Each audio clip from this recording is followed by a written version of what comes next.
Hi, Anka. Good morning. How are you? Good morning. I'm here bright and early, chirpy. How are you? I'm good, thanks. Good. So the question we got this week was about communication.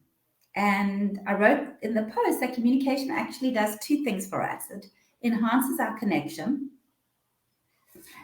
and it also makes us feel, when we feel heard and understood, and enhances our sense of self.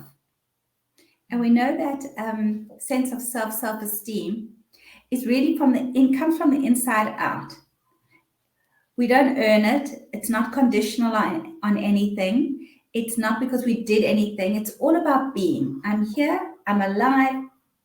I have the same worth and value that you do. So being listened to really enhances that. And before I came on here, I was I was reading about one of the early teachers in the Bible who was saying that the word listen, whenever you see the word listen in the Bible, it means understand. And I thought that was very beautiful. This is a comment by Unkelus. Um, listen actually means understand what the other person is trying to say. What's your experience of that kind of communication, that deeper communication? I don't think I really experienced it fully until I did coach training. Mm. I didn't really know what it was. I certainly didn't know how to do You feel it. you hadn't received it or you didn't give it? Both. I Mm. think it was more, the change for me was more noticeable in from the actual doing it, from that space of fully listening, almost like feeling like an open vessel with no, not about like, oh, what are you going to say so that I can respond to it, right? When you sort of Right. literally take yourself out of it, it creates this beautiful space that both parties can relax into. And that's really where magic happens. And I've not ever experienced, I don't know. I don't consciously remember anybody creating that space for me, but I Right. certainly did not create it for anybody because I didn't even know what it feels like. Right, right. And that's so interesting because when I work with couples, you're right, it's not something that's so naturally created. I listen to you, you listen to me. We tend to think of listening as a dialogue, which it's not. It's let me hear what you have to say, let me respond to that. And then if I've got something to say, let me ask permission. Can I now say what I want to say? And I think that that's a very interesting point you brought up because that the space wasn't created. Because I like to tell my couples, very often men particularly, they like to fix things. So when women say, this didn't work out today or whatever, they want to fix. And it's nice to be able to ask. I encourage them to ask, you know what, all I want you to do is just listen. You don't have to say anything, just listen. And when you ask for the type of listening that you want, it also is so healing and so beautiful, and you feel heard. That's so true, and I guess I mean the fixer thing. That's very true. I think, and that's why I think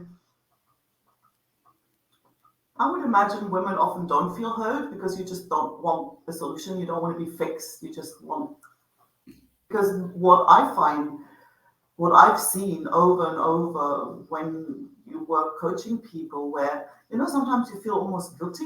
No, I didn't say anything. I just sort of you just.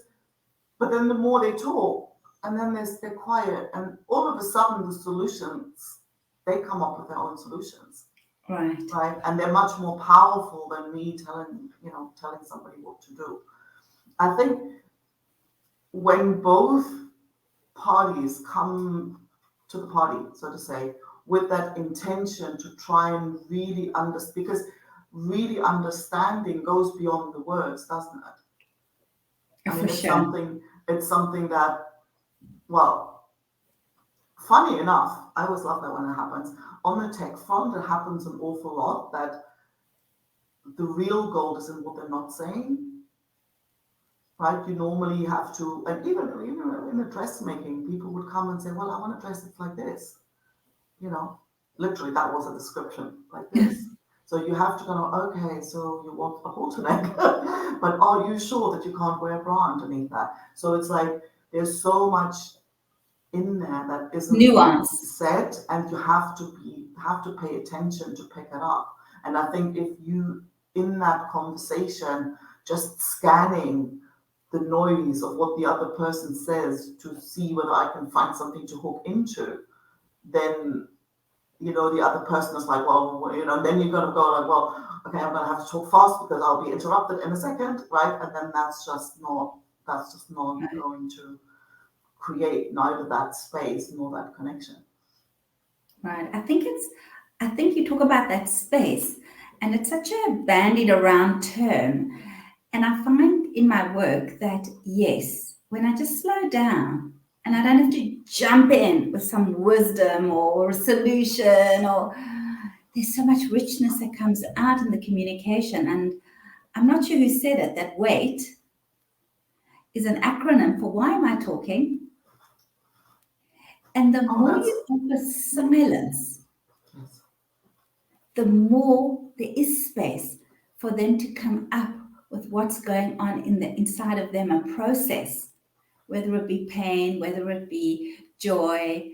Just that silence, offering them that silence is a way of offering them space. Our heads are so full and we don't know how to create that space. And it's just a matter of coming back what do to, you think why that is? Because it's so true. Because I think that like that weight, I love that. Like that's just gold. Because I remember as a child, it was I'll put it often in that the sense comments. of that okay, I'm gonna be shut up here in a second, right? So I'm not relaxed, but I also know when I know that somebody is actually really listening, I slow down as well because I'm not in a rush to get something out. I love that. Wow. To me, that is very powerful. We so rush around our lives. Tick, tick, tick, tick. I don't know what you call it, a V or a tick or whatever, as we go along our days. And yet we get so much more done when we just slow it down and we are in presence with what's happening.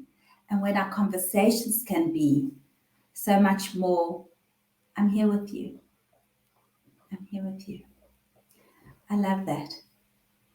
And you were saying, you were wondering why our heads are so full.